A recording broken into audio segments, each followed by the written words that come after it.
Oke, kali ini kita akan membahas tentang tanda tangan digital karena kebanyakan orang masih bingung tentang tanda tangan digital karena banyak orang itu bilang tanda tangan digital itu adalah QR code yang ada di atas surat sepertinya gitu ya. Jadi ini kita akan jelaskan apa sih itu tanda tangan digital. Eee, saya akan sebisa mungkin menjelaskan dengan cara yang sangat sederhana. Di sini akan kita contohkan. Ini ada hasil print, ya surat kayak itu ya dari Yayasan Perintis ini contohnya, dari Yayasan Perintis 29 Semarang. Di situ ada, ini ya tanda tangan, di sini ada tanda tangannya bahwasanya ini kalau udah ada tanda tangannya ini sah. Tapi apakah tanda tangan ini disebut tanda tangan digital? Enggak ya, karena ini adalah tanda tangan biasa gitu ya. Nah di sini ada hasil print juga, tapi dari Kementerian Kesehatan. Ini ada surat edaran gitu ya. Nah, di sini ada tanda tangannya, tapi dia tipenya QR code. Nah, apakah QR code ini tanda tangan digital? Enggak juga. Nah, di sini kita coba contohkan lagi, ada file permohonan PDF. Nah, ini enggak di-print ya, tapi, file aslinya gitu ya, file PDF. Di sini juga ada, tanda tangannya, tapi ini tanda tangan biasa. Apakah ini tanda tangan digital? Tentu enggak ya, karena ini tanda tangan biasa. Di sini ada dicontohkan lagi, yaitu ada file pengumuman.pdf. Nah, kalau tadi kan itu hasil print-nya. Nah, ini Kementerian Kesehatan ya, dari Kementerian Kesehatan, tapi ini filenya. Terus di situ ada, eee, tanda tangannya, tapi berupa QR code. Apakah ini tanda tangan digital? Belum tentu, tapi tanda tangan digital itu biasanya, dia bentuknya itu bentuk filenya itu adalah ya kayak gini ya, berbentuk file bukan bukan berbentuk print hasil yang seperti ini ya. Nah, ini kita akan, contohkan tanda tangan digital itu apa sih? Karena banyak yang bingung ini kan. Nah, ini kita coba, misalnya ada hasil print atau file PDF ya, kita samakan aja ya. Di sini, surat edaran ini dianggap dianggap asli ya, karena di sini ada tanda tangannya yang berupa QR code-nya. Tapi kalau hasil print ini, atau file PDF ini dikopas oleh orang yang nggak bertanggung jawab gitu ya, dikopas atau ditiru menggunakan, alat-alat yang di komputer itu ya seperti MS Office gitu ya kan, atau filenya diganti-ganti, terus ini ininya, isinya ini dibuat kayak file hoax gitu ya, atau teks hoax gitu, teks yang menyesatkan gitu, dan tanda tangannya ini dikopas kayak gini ya. Nah, ini di hasil print ini tadi atau file PDF-nya ini, isinya ini diubah gitu ya, diubah jadi pesan yang menyesatkan atau hoaks. Kemudian, si pelaku gitu ya, si pelaku ya bisa aja ya kan, ngopi, eee, tantangan QR code ini ke sini. Nah, kalau udah gini kan kita nggak bisa memeriksa ini ya, mana sih file yang asli, yang dari Kementerian Kesehatan, dan mana yang palsu, karena udah diedit sama orang yang nggak bertanggung jawab. Nah, di sinilah kita membutuhkan, tanda tangan digital sebagai, untuk apa ya, untuk mengantisipasi hal-hal yang kayak gini nih. Nah, gitu. Kita contohkan dulu ya, di dalam tanda tangan digital itu, sebetulnya ada algoritma matematika. Nah, di sini yang biasa dipakai, untuk tanda tangan digital tuh biasanya nih ya, enkripsi menggunakan RSA. Kenapa harus enkripsi? Ya sebetulnya tanda tangan digital itu adalah hasil dari proses enkripsi matematika gitu ya. Nah, ini kita contohkan ya, kenapa kita harus mencontohkan dulu enkripsinya sebelum masuk ke tanda tangan digital. Nah, misalnya di sini ada Alis, ada orang gitu ya, ada Alis dan di sini ada si Bob.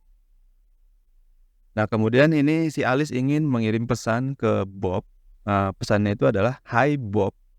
Ini kita anggap sebagai plain text. Plain text itu adalah pesan yang bisa dibaca oleh siapapun gitu ya. Jadi pesannya cuman ini doang, yaitu Hi Bob. Di sini ada 1, 2, 3, 4, 5, 6, 7, 7 karakter. Nah,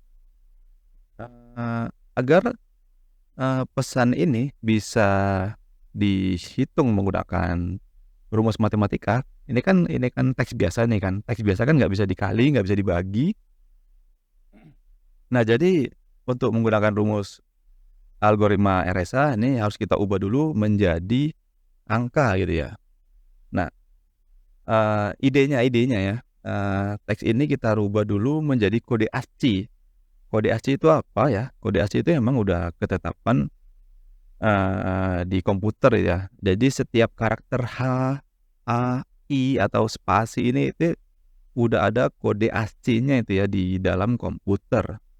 Misalnya ini huruf H yang karakter H atau huruf H yang huruf besar ini itu, kode ASCII-nya itu kalau di komputer itu 72. Kemudian ada huruf A kecil itu kode ASCII-nya 97. Terus itu ada I, itu kode ASCII-nya itu adalah 105.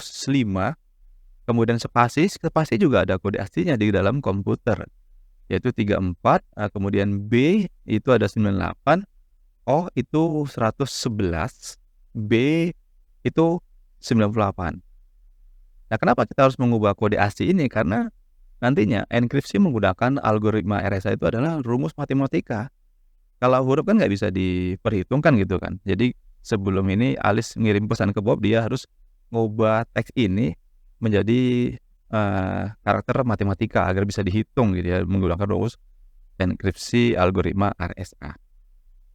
Nah, setelah itu, si Alice ini menenkripsi kode ASCII ini menggunakan algoritma RSA-nya ya. Ini adalah rumus dari enkripsi menggunakan algoritma RSA, yaitu adalah C sama dengan P dipangkatkan E-nya si Bob dan dikali dengan modulus atau N-nya si Bob. Nah, jadi sebelumnya mereka berdua ini sebelum berkirim surat atau berkirim pesan rahasia gitu ya, mereka sebenarnya sudah memiliki kunci public dan kunci private-nya masing-masing ya. Jadi mereka ini menggenerate sendiri kunci public dan kunci private-nya masing-masing. Kunci public itu untuk dilihat semua orang, kunci private itu adalah kunci yang rahasia. Nah, kunci private ini nggak boleh diketahui oleh orang lain. Semisal di sini, rumus algoritma RSA-nya adalah C sama dengan P. P itu adalah plain text. E-nya si Bob ini adalah kunci public-nya si Bob yang ini ya, yang 53. Kemudian dikali modulus N-nya si Bob. Nah, ini E dan N ini adalah pasangan kunci public-nya si Bob ya, karena rumusnya itu ya. Jadi C ini adalah ciphertext ya. Kenapa? Karena plain text itu kalau sudah dienkripsi dia akan menjadi teks yang tidak bisa dibaca, yaitu ciphertext ya, dinamakan ciphertext. Nah, jadi karena kunci public-nya si Bob itu adalah 53 dan 851 N-nya ya. Jadi rumusnya itu menjadi kayak gini ya. Jadi C sama dengan 72. Jadi karakter yang ini ya, karakter yang 72 ini yang sudah dirubah ke kode ASCII, 72 ini dipangkatkan 53. 53 itu dari mana? Dari E-nya si Bob, ya ini kunci public-nya si Bob ya, 53. Kemudian dikali modulus 851. 851 itu punya siapa? Punya si Bob yang ini ya. Nah, jadi karakter kode ASCII ini kan ada 7 karakter ini. Ini kita enkripsi satu-satu nih. Nah, ini jadi hasilnya nanti kayak gini. Ciphertext sama dengan 685 itu ya kalau sudah dipangkatkan. Misalnya 72 dipangkat 53 dikali modulus 851 itu hasilnya itu jadi 685. Nah, karena kode ASCII-nya atau karakter ini ada 7 digit, 1, 2, 3, 4, 5, 6, 7. Nah, proses penenkripsian ini dilakukan sebanyak 7 kali gitu ya, 7 kali. Nah, jadi nanti setelah 72, kemudian nanti 97 dipangkat 53 dikali modulus 851, nanti setelah selesai dapat hasilnya, kemudian lanjut lagi ke kode ASCII yang ketiga, 105 dikali dipangkatkan 53 dikali modulus 851 dan seterusnya sampai 7 kali ya. Nah, setelah eee, itu nanti setelah dilakukan proses enkripsi sebanyak 7 kali atau selama 7 kali, dia akan menjadi ciphertext seperti ini. Nah, gini dia, ini 7 karakter juga nih, 7 digit juga, dipisahkan dengan titik ya. Ini kita coba hitung 1, 2, 3, 4, 5, 6, 7. 72 tadi kalau dienkripsi menggunakan algoritma RSA ini itu jadi 685, kemudian 97 itu menjadi 563, kemudian 105 itu menjadi 808, 34 itu menjadi 456, 98 itu jadi 131, 111 itu menjadi 148, kemudian 98 itu menjadi 131. Nah, ini kalau sudah jadi seperti ini kan, ini namanya ciphertext ya. Ciphertext itu hasil enkripsi dari plain text. Nah, ciphertext inilah yang dikirimkan si Bob dari si Alice. Jadi ini nggak bisa dibaca sama orang lain nih. Jadi ini nanti hanya bisa dibaca oleh si Alice dan si Bob. Nah, ini kan si Bob ini belum bisa membaca nih apa nih isi pesan di dalam ciphertext ini. Nah, itu ada proses namanya itu deskripsi ya. Kita coba ya. Nah, di sini kan kita jelaskan proses deskripsinya. Ini tadi kan misalnya si Bob ini sudah menerima ciphertext hasil enkripsi dari si Alice ya. Ini sebetulnya di dalamnya ini ada pesan ini, pesan. Dia menerima 7 digit karakter atau ciphertext ini ya, seperti ini. 685 ini sampai 7, 1, 2, 3, 4, 5. Ini dikirim dari si Alice ya tadi. Kemudian rumus untuk mendeskripsi menggunakan algoritma RSA itu adalah P sama dengan C, ciphertext dipangkatkan D-nya si Bob dikali modulus N-nya si Bob. D-nya itu apa? D-nya itu adalah kunci private-nya si Bob. Ini nggak boleh diketahui oleh orang lain ya. Ini cuma si Bob sendiri yang tahu. Dan dikali modulus N-nya si Bob. N-nya si Bob ini ya pasangan kunci private-nya ini ya. D dan N 851. Kebetulan kunci public ini punya si Bob 53, tapi karena untuk mendeskripsi menggunakan algoritma RSA, si Bob tidak membutuhkan kunci publicnya, dia hanya membutuhkan kunci private-nya. Jadi rumus selanjutnya itu adalah kayak gini ya. Misalnya ini ada ciphertext. Ini satu-satu juga kita deskripsikan. Yang pertama ini misalnya 685 ini dipangkatkan D-nya si Bob. D-nya si Bob itu mana? Ya ini 269 ya. Dikali modulus 851-nya si Bob. Nah, ini private key. Ini untuk rumus mendeskripsi menggunakan algoritma RSA. Jadi hasilnya itu nanti akan menjadi seperti ini. Nah, lihat, ingat nggak tadi? Nah, setelah dideskripsi ini menjadi kode asli lagi yaitu 72. Nah, karena ciphertext ini ada 1, 2, 3, 4, 5, 6, 7, ada 7 digit gitu ya. Jadi proses pendeskripsian menggunakan algoritma RSA ini dilakukan sebanyak 7 kali juga. Jadi nanti setelah ini sudah dideskripsi, kemudian 563 ini nanti dideskripsi lagi, kemudian setelah dapat hasilnya lanjut ke 808 dideskripsi lagi menggunakan gini. Nanti dilakukan sebanyak 7 kali, maka hasilnya akan menjadi kayak gini. Nah, ternyata hasil deskripsi ini itu adalah kode aslinya yang tadi ya, yaitu 72, 97, 105, 34, 98, 111, dan 98. Nah, ini nanti kalau dicocokkan menggunakan kode ASCII di tabel kode ASCII ya, dia akan menjadi seperti ini lagi. Nah, jadi si Bob ini barulah bisa membaca isi dari pesannya si Alice tadi. Nah, ini si Bob sendiri yang mencocokkan. 72 ini kode aslinya apanya? Oh, 72 rupanya itu H. 97 itu apa sih? 97 itu mewakili huruf A. 105 ini apa sih? Oh, 105 itu rupanya mewakili huruf I. Dan 34 ini apa sih? Oh, 34 itu rupanya mewakili karakter spasi. Nanti rupanya pesannya kalau sudah dirubah menjadi teks biasa itu dari kode ASCII rupanya Hai Bob. Walah, si Alice-nya pun bingung, si Bob-nya bingung ya kan.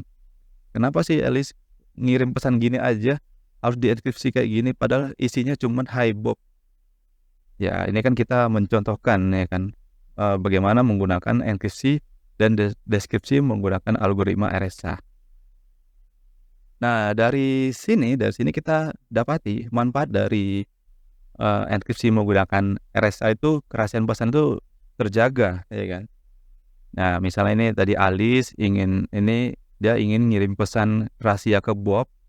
Nah ini terjaga, jadi begitupun pula si Bob mengirim pesan ke Alice. Jadi pihak lain ini nggak ada yang tahu isi dari pesan tersebut. Oke kita lanjut ya.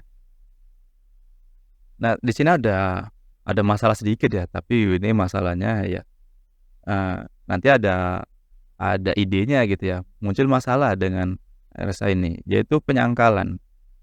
Penyangkalan itu apa? Penyangkalan tuh kayak nggak ngaku gitu dia.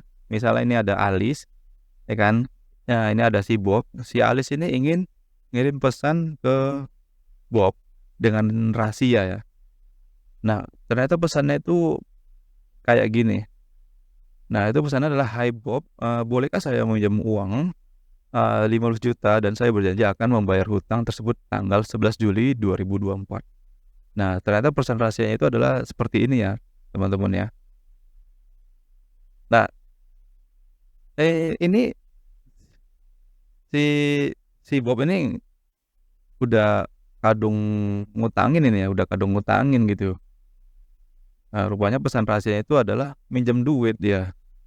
Tapi di situ ada pernyataan dia berjanji akan membayar hutang tersebut tanggal 11, tapi si Bob udah kadung ngutangi, tapi si Alice-nya menyangkal gitu, nggak ngaku dia kalau dia di tanggal tersebut itu pernah ngutang ke Bob, tapi si Alice-nya itu nyangkal. Nah, di sini Bob kebingungan dia udah terlanjur mengutangi 15 juta, tapi si Alice nggak mau ngaku dan ini udah lewat tanggalnya, si Alice nggak mau bayar gitu.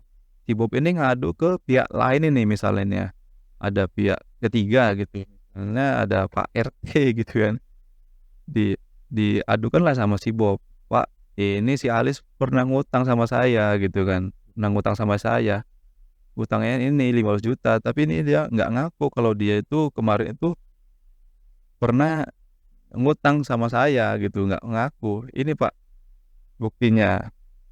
Nah, jadi si pihak lain ini atau Pak RT ini, dia nggak percaya juga nih bahwasannya si si Bob ini bisa aja si Bob ini menenkripsi pesan tersebut menggunakan kunci pabriknya sendiri ya kan. Karena kan tadi, untuk menenkripsi kan dia butuh kunci pabriknya si Bob, nggak ada, kunci pabrik atau kunci private yang berhubungan dengan si Alice gitu ya. Ini kita lihat tadi ketika menenkripsi, menggunakan algoritma RSA kan dia seperti ini ya, P dipangkatkan, kunci pabriknya si Bob dan dikali N-nya si Bob. Ini kan kunci pabriknya si Bob nih. Nah ini si Pak RT ini nggak akan percaya, dia bilang ini ya, bisa aja si Bob menenkripsi pesan tersebut menggunakan kunci pabriknya dia sendiri. Jadi seolah-olah sini si Alice yang ngetik pesan ini, yang buat pernyataan kalau dia hutang gitu kan. Jadi sini nggak ada hubungannya sama si Alice ini di rumus enkripsinya itu. Nah ini jadi bingung si Bobnya nih, aduh gimana lagi nih udah kadung ngutangin 15 juta ya kan, tapi si Alice-nya nggak mau ngaku. Nah ini kita lanjut ya dulu ya, di sini kita bisa lihat ada jenis pesan, misalnya ada si Alice dan si Bob.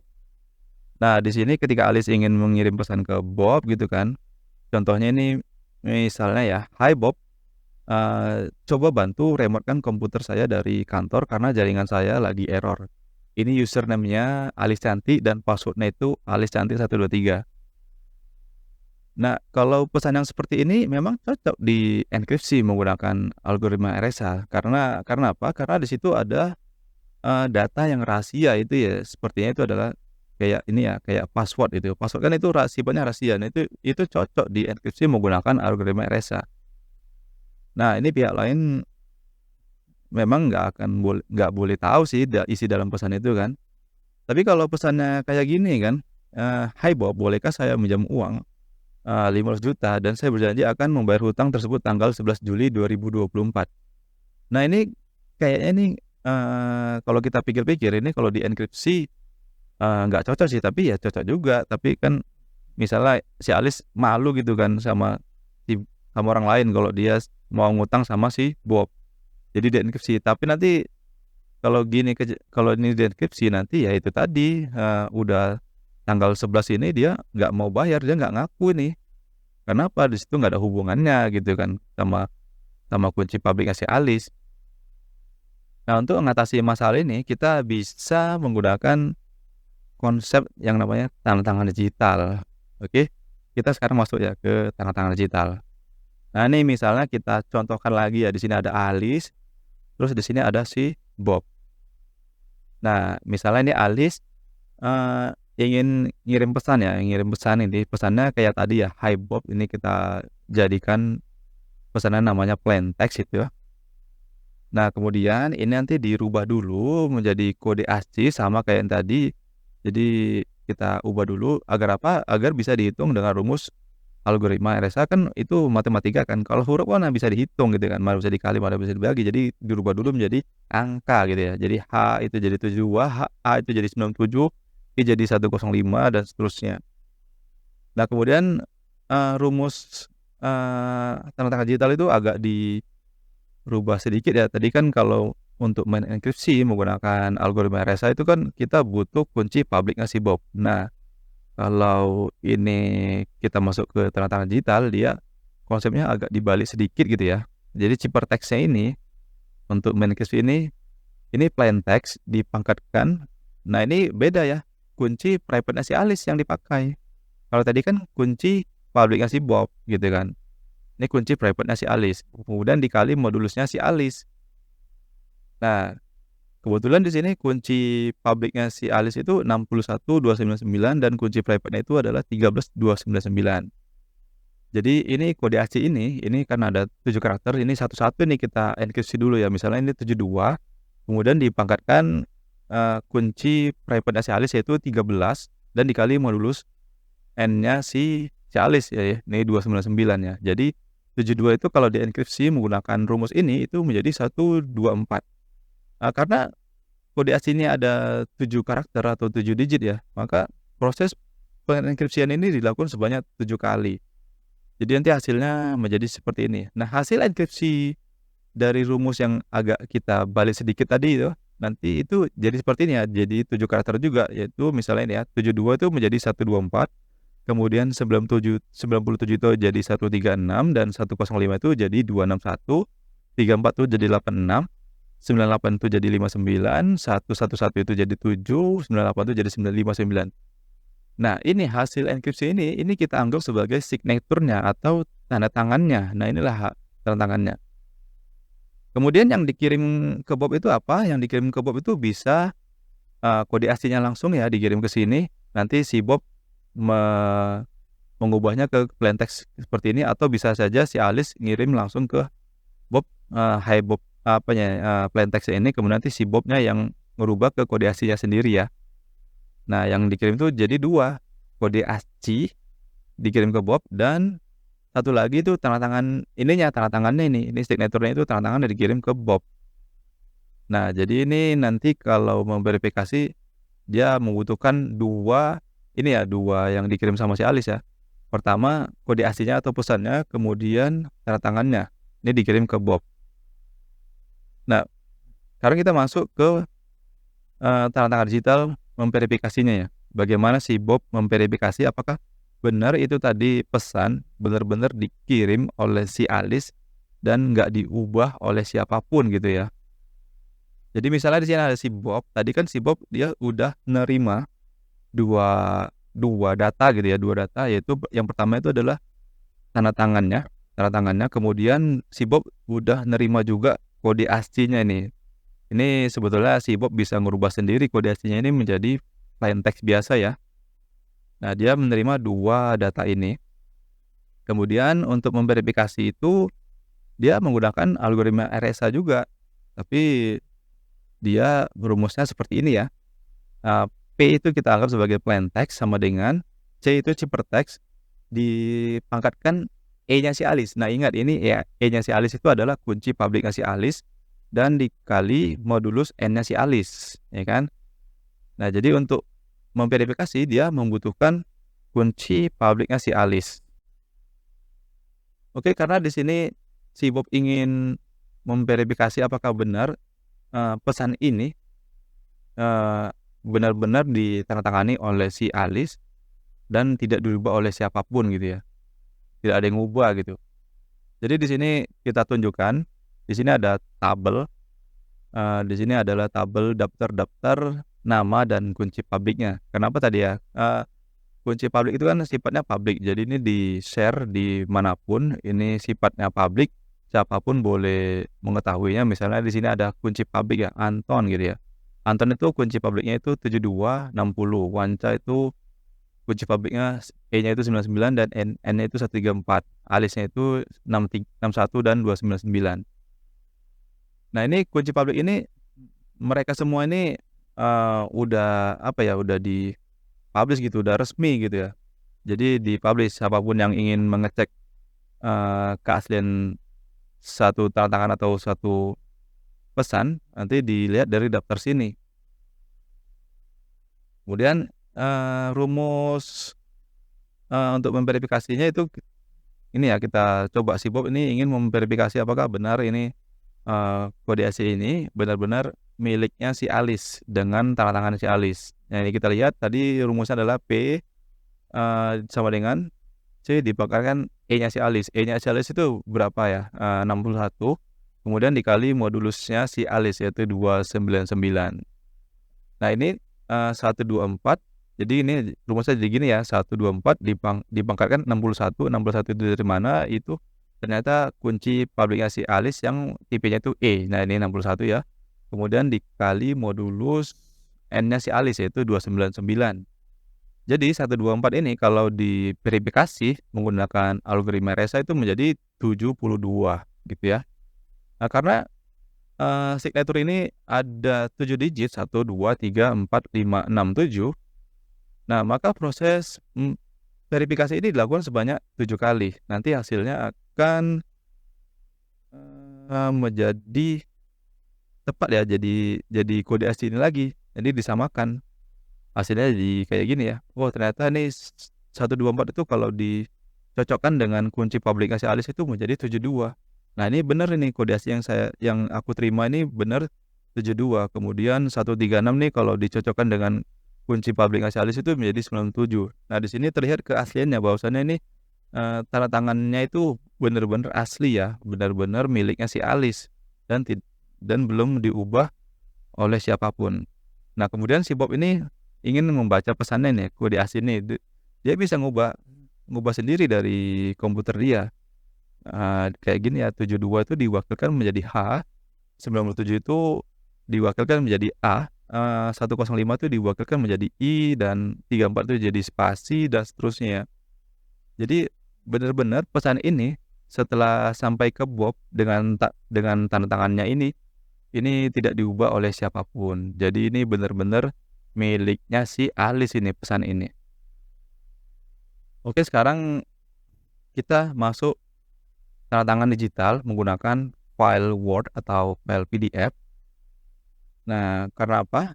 Karena kan kalau kita ngirim pesan gitu kan, sebanyak misalnya ada pesannya sebanyak ini gitu ya, "Hai Bob, bolehkah saya minjam uang?" Ini ada banyak. Kalau tadi kan, karakter yang mau dienkripsi kan cuman teks biasa yang cuman 7 digit. Nah, bagaimana nanti kalau karena di dunia nyatanya itu ya, kalau kita ingin membuat, surat gitu kan, itu teksnya kan nggak mungkin cuman 7 digit, pasti kan banyak. Nah, di sini kita bisa memanfaatkan, file ya, biar filenya itu yang dienkripsi gitu ya, misalnya ini ada file perjanjian.pdf atau ini kita sebut perjanjian.doc gitu ya, ini doc itu file Word gitu ya. Kemudian file ini idenya, satu file PDF ini idenya nanti kita rubah dulu menggunakan fungsi hash, SHA-256 gitu ya. Jadi di komputer itu ada fungsi yang namanya SHA-256. Jadi file itu kalau eee, di apa ya, di-hash itu menggunakan fungsi itu nanti dia akan menghasilkan kode unik yang nilainya itu tetap tetap, panjang digitnya itu 64 digit karakter kayak gini ya, itu misalnya 21A995DC7A gitu, EC gitu ya. Jadi satu file ini kalau difungsikan ke, SHA-256 dia akan menjadi seperti ini. Nah, ini nanti kalau misalnya huruf H, HiBob ini diganti misalnya H-nya diganti di huruf J gitu ya. Nanti kalau di fungsi SH256 di komputer itu ini karakternya berubah itu. Ini akan berubah kecuali, nama file yang diganti misalnya ini perjanjian.pdf, ini diganti perjanjian2.pdf kemudian nanti di fungsi hash ke SH256 dia ini nilainya akan tetap. Jadi intinya, fungsi SHA-256 itu kalau menenkripsi file, dia melihat isi di dalam filenya tersebut, bukan nama filenya. Jadi misalnya ini 15 juta diganti 6 juta, terus kalau difungsikan ke SHA-256 nanti dia ininya berubah. Ingat ya, dia hanya dia nilai hash-nya akan berubah ketika isi di dalamnya itu diubah gitu ya. Jadi di sini kita cocokkan dulu ya. Jadi yang idenya adalah fungsi, hasil enkripsinya itu, hasil SH256 itu kita rubah menjadi kode ASCII dulu di sini. Kenapa kita rubah ke kode ASCII dulu? Karena ini kan di dalam hasil SHA-256-nya itu masih ada terdapat karakter huruf gitu ya. Kenapa? Huruf itu nggak bisa dihitung menggunakan rumus matematika. Di sini ada A, D, C. Nah, jadi 64 karakter ini harus kita rubah dulu ke kode ASCII biar nilai itu menjadi integer. Nah, misalnya ini ya, nomor 1 misalnya adalah 2. 2 ini kita rubah dulu menjadi kode ASCII yaitu jadi 50. Kemudian 1 itu menjadi 49, kemudian A ini menjadi 97, kemudian 9 itu menjadi 57 dan seterusnya sampai 64 digit karakter ini ya. Jadi kode ASCII semua. Ini nilainya integer semua nih. Nah, kalau udah integer ini kan kita bisa menenkripsi menggunakan algoritma RSA tersebut ya. Jadi ini didapati 64 digit karakter ini sudah kita dapat jadi kayak gini ya. Jadi nilainya jadi integer semua. Jadi itu bisa dihitung menggunakan rumus matematika. Nah, sekarang kita masuk ke tanda digital menggunakan file Word. Yang ini kita contohkan. Ini kita contohkan misalnya ada si Alice dan ini ada si Bob. Kalau tadi kan kita contohkan menggunakan teks biasanya. Nah, sekarang kita contohkan menggunakan file PDF. Nah, ini contohnya adalah file perjanjian.pdf. Kemudian si Alice sebelum mengirim file ini ke Bob, dia harus memfungsikan, menhashkan menggunakan fungsi SHA-256. Nanti itu hasilnya menjadi 21A959 dan seterusnya sampai 64 digit karakter. Kemudian setelah itu si Alice ini mengubah hasil hash 25 tersebut menjadi kode ASCII. Karena apa? Biar bisa dihitung menggunakan rumus matematika. Nanti hasilnya itu kayak gini ya. 2 itu jadi 50, 1 itu jadi 49, A itu jadi 97 dan seterusnya sampai 64 digit karakter. Nah, kita masuk menggunakan algoritma RSA tapi dengan metode yang tanda tangan digital ya. Di sini misalnya adalah rumusnya itu C ciphertext sama dengan P itu plaintext itu dipangkatkan D-nya si Alice yaitu kunci private-nya si Alice itu sendiri, kemudian dikali modulus N-nya si Alice. Jadi untuk hasilnya nanti akan ini ya, tapi di sini kita lihat dulu, di situ ada public key-nya itu punya si Alice itu 61 dan 299 dan private key-nya itu 13 dan 299. Jadi kalau dirumuskan dia akan menjadi seperti ini. Misalnya ini ya, kita enkripsi dulu ya karakter yang pertama yaitu 50. 50 itu dipangkatkan kunci private-nya si Alice yaitu 13 dan kemudian dikalikan modulusnya si Alice yaitu 299. Itu jadi kalau 50 ini dienkripsi dia akan menjadi 154. Karena karakter ini ada sebanyak 64 digit karakter yang mau dienkripsi, maka proses enkripsi ini dilakukan sebanyak 64 kali gitu ya. Jadi nanti setelah dienkripsi menjadi 64 kali, dia akan menjadi seperti ini ya, 50 itu jadi 154, 49 itu jadi 151, 97 itu jadi 136 dan seterusnya ini sampai 64 digit karakter. Nah, hasil enkripsi ini kita sebut sebagai tanda tangan digitalnya gitu ya. Jadi signature-nya. Kemudian nanti yang dikirim ke Bob itu apa? Yang dikirim ke Bob itu file perjanjian ini dikirim ke Bob, nanti dia ngubah dulu ke kode ASCII, ke fungsi S256 juga, kemudian dirubah dulu ke kode ASCII gitu ya, dan signaturnya. Jadi 2 yang dikirim ya, yaitu file perjanjian .pdf dan signaturnya. Ini dikirim ke Bob.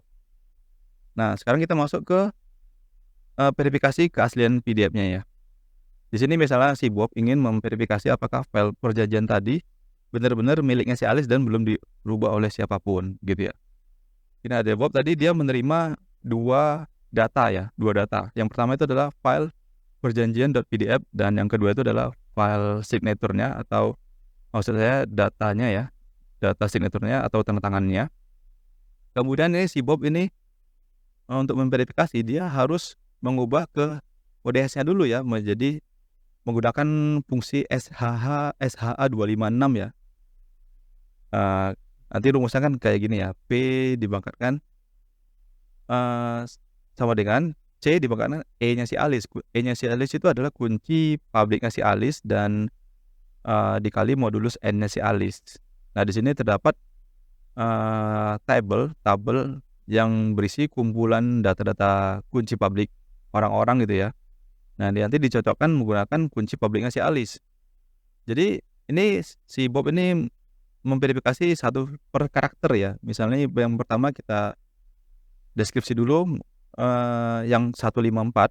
Nah, ini dipangkatkan E-nya si Alice. E-nya si Alice itu berapa? Yaitu 61 dan dikali modulus N-nya si Alice ya, 299. Jadi 154 itu menjadi 50. Karena ini karakter signaturnya itu ada 64 digit karakter, maka proses verifikasi ini dilakukan sebanyak 64 kali gitu idenya. Jadi nanti setelah dilakukan sebanyak 64 kali proses verifikasi ini, dia akan menjadi kode hasil kembali seperti ini. Jadi 154 itu menjadi 50, kemudian 101 itu jadi 49, dan 136 itu jadi 97 dan seterusnya ini jadi sebanyak 64 digit karakter kode ASCII lagi ya. Kemudian nanti si Bob itu mencocokkan di tabel kode ASCII-nya ini seperti ini. 50 itu dia mewakili apa sih gitu ya. 50 itu ternyata dia mewakili 2 gitu ya. Terus 49 itu mewakili 1. 97 itu mewakili A dan 57 itu mewakili 9. Nanti kalau dicocokkan di sini dia ternyata itu adalah hasil hash SHA-256 tadi ya. Jadi kayak gini. Kemudian ini dicocokkan sama si Bob. Dia menggunakan fungsi SHA-256 di komputernya, ini file ini. Ternyata hasilnya sama gitu ya, dicocokkan. Nah, berarti file perjanjian ini memang benar-benar punya si Alice dan ataupun belum dirubah oleh siapapun gitu ya. Jadi benar ini file perjanjiannya punya si Alice dengan tanda tangannya yang dikirimnya si Alice. Jadi itulah konsep tanda tangan digital ya. Jadi tanda tangan digital itu bukan QR code-nya gitu kan. Bukan QR code-nya karena selama ini orang bilang tanda tangan digital itu adalah QR code-nya. Ternyata bukan. Tanda tangan digital itu adalah hasil enkripsi menggunakan algoritma RSA. Jadi kalau ada file PDF gitu kan, ada QR code-nya itu belum tentu itu tanda tangan digital. Karena tanpa QR code pun dia bisa diverifikasi gitu ya. Oke, sampai itu dulu ya penjelasan tentang tanda tangan digital. Terima kasih.